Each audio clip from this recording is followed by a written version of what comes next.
That I'm sure he certainly hopes for that. I'm talking about the Senate Majority Whip joining us now. Senator, good to see you. Good to see you, Neil. Thanks.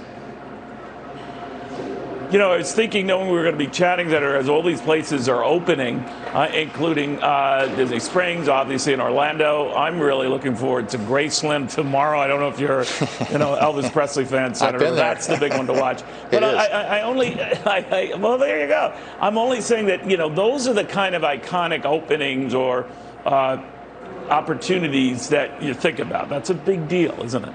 It is, and there are lots of them across the country. And in South Dakota, we have ours. There's a place in western South Dakota called Wall Drug, and Wall Drug is set to open June 1, and everybody is looking forward to that. And you'll kind of know that things are back to normal, or at least not totally back to normal, but moving back to normal when that happens. People are looking at this and assuming that with all these reopenings, Senator, we'll see more economic activity. It's just a varying degree of how much. And obviously, most everyone seems to agree the quarter we're in, which is pretty much stopped economic activity, is going to be a bad one. Do you share that view, that this quarter is just going to be bad? I think this is going to be really rough. I think we're going to hit the bottom, but it will start to build back in Q3 and Q4. And I think the thing that people are coming to grips with, Neil, is we're sort of learning how to coexist, how to live with the virus. And obviously this doesn't get solved until we have a vaccine, but hopefully we'll have a antiviral therapeutic before that, and a lot more testing that we can do as we move into the summer and the fall months. But I think that people are going to become more confident in, every state, every community is going to be slightly different, but ultimately it's going to be the consumer that decides when it's safe to go outside and what is an acceptable level of risk for them. But I think you're going to see more and more people. I've seen it in the last few weeks across South Dakota. I see it traveling back and forth to Washington, D.C. The number of people in the planes is picking up, and I think the economy wants to bust loose, but it's going to be gradual. It's not going to be overnight. We're not going to flip a switch, but I think you're starting to see signs that there's light at the end of the tunnel, and I think that's going to be very welcome to a lot of Americans, small businesses, workers, people who've been unemployed, that we could start getting back to a more regular footing, and then in the third quarter and the fourth quarter we start to see some improvement. Do we need more stimulus, Senator? Democrats already, as you know, in the House have passed a $3 trillion package that I know you and some of your colleagues have reservations, at least on its cost, and some ancillary expenditures that have nothing to do with the coronavirus. But I just got the feeling hearing the Treasury Secretary Mnuchin and Jerome Powell, the head of the Federal Reserve, that more help should be on the way.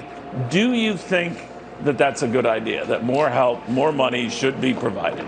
I think it needs to be predicated upon whether there's a need out there, and I think we'll know a lot more about the need when we see that how the dollars that we've already put out there have been used and how effective they've been.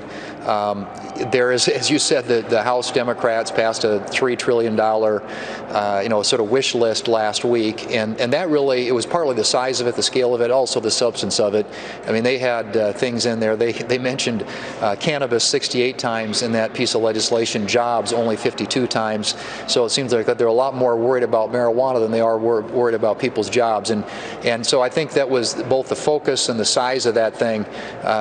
It's going to be impossible to see that move forward. The Senate's not going to act on it, but yeah, I think there are things that we can and should be doing, and hopefully can do in a bipartisan way if the Democrats will cooperate with us and be realistic about it. One of which is we need to provide liability protections for hospitals and schools and businesses as they reopen. We need to make sure that we got more testing out there. I think we also need to make sure that we don't have disincentives in some of the programs that are already out there. The unemployment insurance, for example, is creating a disincentive for people to go back to work because sometimes they make more on unemployment, and those are things we're going to have to tweak. But will there be more assistance coming?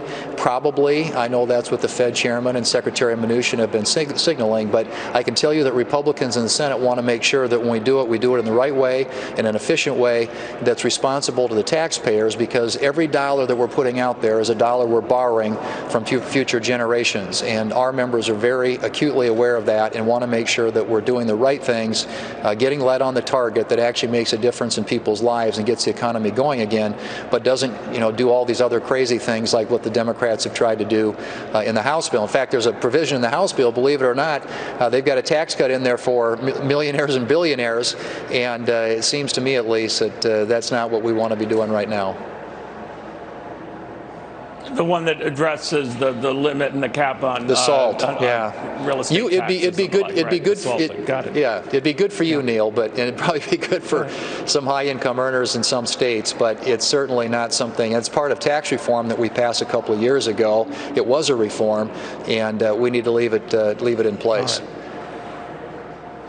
Well, wait a minute, I got to look into this. If it's good for me, I might want to reassess that. Yeah, I will. Senator, always good seeing you. The beard's gone. The beard's gone now. Yeah, how about that? Work, right? Yeah, we're back to work. So, yeah.